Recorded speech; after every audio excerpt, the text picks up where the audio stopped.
শরীরটা ভালো লাগছে না। সব রান্না হয়ে গেছে, ভালো করে তেল মেখে গরম গরম দুটো ভাত খা, দেখবি চাঙ্গা হয়ে যাবি। উঠ, উঠ, উঠ।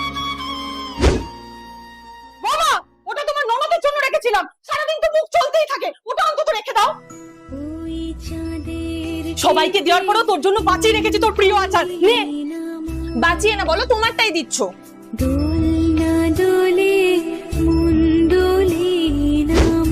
হ্যালো, মায়ের ভীষণ শরীর খারাপ, একটু আসতে পারবি? সব সময় বাপের বাড়ি কি? হ্যাঁ, বাড়িতে আত্মীয় আসবে, ওদের মান রক্ষা করবে কে? মা, এখানে একটু অসুবিধা হয়ে গেছে, আমি দুদিন পরে যাচ্ছি। না না মা, তুই চিন্তা করিস না, আমি ঠিক আছি।